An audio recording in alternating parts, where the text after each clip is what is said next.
So I had the chance to use the OnePlus Nord 3 recently, and after using it, I realized that it does a lot of things right and comes really close to the flagship experience. And in my opinion, OnePlus is trying really hard to redeem themselves with the OnePlus Nord 3. Since their past two Nord devices, the Nord 2 and 2T, were kind of underwhelming and didn't really live up to the hype. So the question remains, is the OnePlus Nord 3 a good budget smartphone, and should you even get it? And if yes, in which color? Because I'll also be doing an unboxing and color comparison in this video between the Tempest Grey as well as the Misty Green.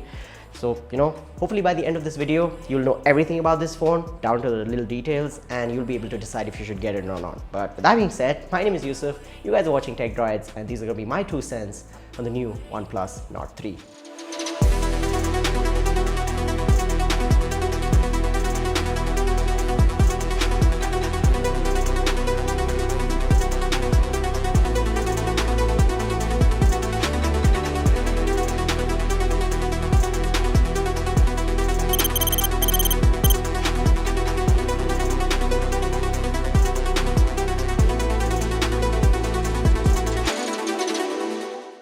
So starting off with the unboxing, you have a typical Nord box here. Once you open it up, you're greeted with this small compartment which has your documentation, so things like your quick start guide, Red Cable Club membership card, a letter from the CEO of OnePlus, stickers, SIM ejector tool, and you also have color matched silicone cases which are better in looks as well as in quality compared to the TPU transparent ones that you get usually. So again, for the Misty Green phone, you have this green silicone case, and for the Tempest Grey, you have this matte black kind of case, and I really like these. Also, moving on to the accessories, you have a 80-watt SuperVOOC fast charging adapter as well as a USB Type-C to Type-A cable for charging and data syncing in the OnePlus signature red color. And I really appreciate the fact that OnePlus is still including charging adapters even on their budget phones. So, that's that. Now moving on to the color comparison, again, you have two colors, Tempest Grey and Misty Green. And if you just want to know the fundamental difference between the two, it's that the Misty Green color has this glossy back and this Tempest Grey color has a matte black soft touch kind of finish, which is more grippy in my opinion.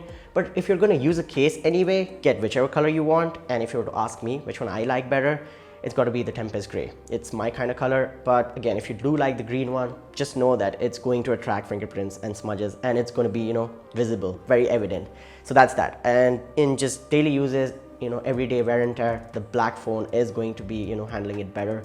So just giving it to you guys. And here's the two phones side by side. Let me know in the comments down below which one you like more and which one you're going to get. Now let's move on to the design and build quality. And I think this is the area where OnePlus has kind of improved and made a big change, since this Nord 3 doesn't really look similar to any of the previous OnePlus phones that have come out recently, and I really like this change. It's got this simple, elegant and minimal design with just two huge camera rings, and everything else is just plain.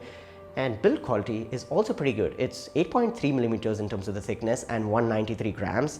So it's not too thick, not too thin, and not too heavy either. It feels really good and premium in the hand. It's got some density to it. And also in terms of just technical specs, you've got Gorilla Glass 5 on the back and Dragon Trail Glass on the front, compared to the previous Nord phones which kind of looked generic. I like this change. Now talking about the specifications on this new Nord 3, you've got the new latest Dimensity 9000 chip with 8 or 16 gigabytes of LPDDR5 RAM. You also have got 128 or 256 gigabytes of UFS 3.1 storage and a 5000 milliamp hour battery. You also have IP54 water and dust resistance rating.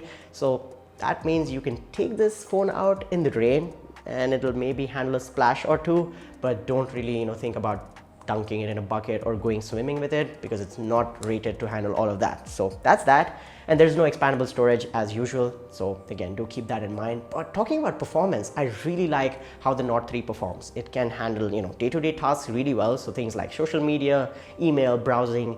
If you're just multitasking around with light apps, you will not notice any lags or jitters. The phone is really snappy and smooth. It doesn't even heat up, in my opinion, even if you're doing gaming and, heavy camera usage. If you're recording videos in 4K, it doesn't really heat up that much. And that's what I observed in my usage.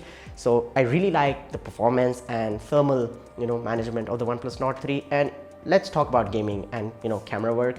When you do play games on it, it does run them well. It's not really a dedicated gaming phone, but since it has a Dimensity 9000 chip, it can handle things like PUBG, Call of Duty, Free Fire, whatever game you want to play. Even Genshin Impact does get you decent FPS. So if you do like to play games here and there on your smartphone, the Nord 3 can handle it. But other than that, it is, really snappy, smooth, and multitasking is great. So if you do get the 8 GB RAM variant, you'll still be happy. And I think 16 gigabytes of RAM is kind of overkill for a phone like the Note 3, and it does increase the price as well. But again, if you do want the best high-end phone, you can get the 16 gig model. Now talking about software, you've got Android 13, and on top is going to be Oxygen OS 13.1. And it's got some bloatware to it, so there's some pre-installed apps like Prime and Netflix. You can get rid of those and you'll anyway be using those apps. But other than that, software experience is good. It's clean and snappy, as I said, and you will get 3 years of software updates and 4 years of security patches. And OnePlus is promising that, and OnePlus has been pretty good with their updates, so we can trust them on that. And overall, software performance is good. Like, you can do multitasking. There are some extra features which you'd want to use, like the feed, and when you swipe from the left, you get the Google News section. It's decent if you like the OnePlus Oxygen plus ColorOS combo, but if you're a stock Android fan, again, this is not for you. Now moving on to the display side, which in my opinion is a really strong point for this phone. You've got a 6.7-inch 1.5K 10-bit HDR10 Plus panel here. It's 120 Hz in terms of the refresh rate, and it's got really thin bezels. It's got an in-display fingerprint scanner and a small punch hole for the front camera. And I really love this display. It is so good, and it is really close to those flagship displays. It's got really good color, representation, and even a 1450 nits of peak brightness, so you can use it outdoors without any issues. And that 120 Hz refresh rate is also really smooth. So even if you're just scrolling through the UI, Android, you're using social media apps like Twitter and Instagram, just scrolling and playing games and watching content on this phone feels really good. It's really immersive, and it's also got a decent stereo speaker setup. So again, that's that, but I would recommend using headphones for the best experience.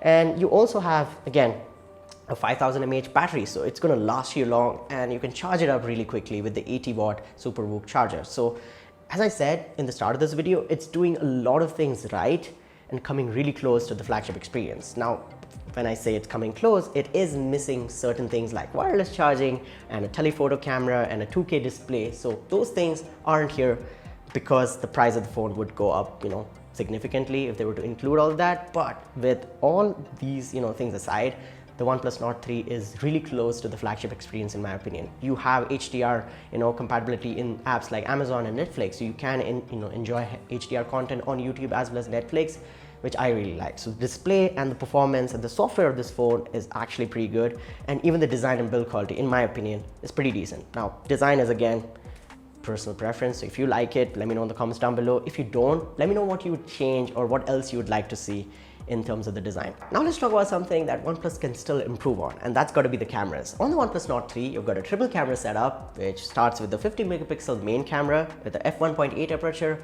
OIS, and this is the IMX890 sensor.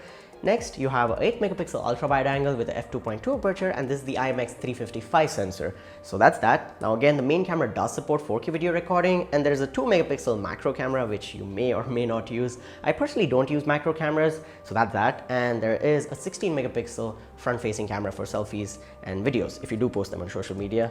It's going to be coming handy. Now talking about the cameras, I do want to mention that it is not a bad or terrible camera setup, but it's not the strongest aspect of the OnePlus Nord 3, and OnePlus can still do a bunch of work to improve the cameras. And it was kind of expected from OnePlus that they would, kind of compromise on the cameras. Sometimes the Nord 3 tends to overexpose, sometimes the Nord 3 doesn't get the colors of the subjects or the objects in the image right, but most of the times it does give you a decent usable shot from the main camera. Now there's also a significant difference in terms of quality from the main camera to the ultra wide angle camera, since it's an inferior sensor. So if you take a picture from the main and the ultra wide angle, you will notice that the ultra wide angle is more soft. There's difference in terms of the white balance as well as the colors and the sharpness.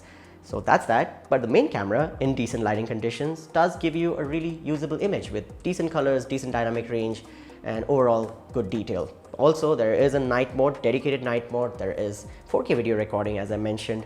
So again, if you are not a camera fanatic and if the camera doesn't mean everything to you in a phone, the Nord 3 will do the job. And you guys have looked at the camera samples, so do let me know in the comments down below what you guys think. But other than that, the OnePlus Nord 3 has everything else sorted. Like, it's got all the 5G bands in India, it's got NFC, Bluetooth 5.3, and the latest version of Wi-Fi. So in terms of connectivity, you are sorted. Also worth mentioning is the fact that the OnePlus Nord 3 has a IR blaster, so you can use it as an IR remote for your appliances, for example your TV. You also got the signature alert slider to switch between ringer, mute and vibrate, so that's really good. And surprisingly, OnePlus Nord 3 has really good haptics, so you're getting a good feedback while you're typing and clicking things on the screen. And these haptics are way better than any phone in this price segment. They're very close to the flagship phones. So I really like the fact that OnePlus has improved on their haptics on this Nord 3. Now talking about battery life on the OnePlus Nord 3, I think it's pretty decent. If you're a heavy user, you should be able to get 5 to 6 hours of screen on time easily, even if you're doing, heavy camera use or gaming. If you use your phone kind of moderately, watching Netflix, YouTube, scrolling through social media, you should be able to get more, like 7 to 8 hours of screen on time. Now again, depending upon what is switched on, like things like Bluetooth, GPS, and how much your brightness is on your phone, battery life may vary. But if you do run out of juice, it's pretty easy to charge it up using the 80-watt adapter that's included. So really fast charging. So if you do run out of juice, you'll be able to get 30 to 40% in around 10 or 15 minutes. So that's a really good thing. So if you wake up in the morning and you realize your phone is kind of low on battery, plug it in for a while and you'll be able to go and use it for the rest of the day. So I really like the charging and battery life aspect of the Nord 3. Now to conclude this video and give you guys a summary, the OnePlus Nord 3 is actually a pretty decent phone.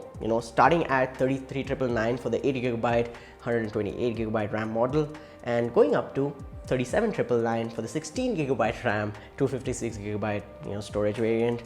I think it's a pretty decent value on the base variant. Do not buy the 16GB RAM model. If you are going to spend that kind of money, just get the OnePlus 11R. It's going to be a better deal for you guys. It's only a few $1,000 extra. So if you do want to get the Nord 3, my suggestion would be to get the 8GB 128GB storage variant. But again, if you want to get extra RAM or extra storage, you could get the 16GB model, but I'm telling you guys, it's kind of overkill. 16GB RAM on the Nord 3 is going to be kind of overkill, so do know that. And comparing it to the competition, which is a lot, there is phones from nothing, the Phone 1 and 2, there's phones from Realme, Xiaomi, even iQOO.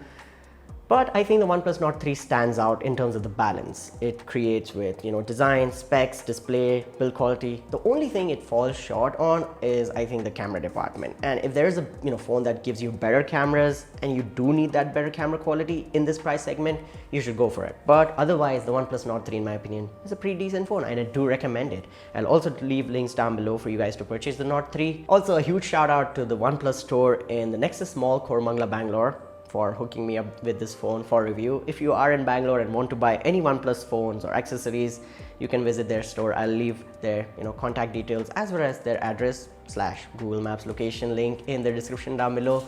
Again, a huge thanks to them. Do check them out. And I hope you guys enjoyed. That's pretty much it for this video. I hope you found this video helpful. If you did, go ahead and smash the like button as well as subscribe to the channel and hit the notification bell so you guys don't miss out on future uploads. But with that being said, my name has been Yusuf. You guys have been awesome. Stay awesome. Keep smiling and I'll catch you guys in the next one. Peace out.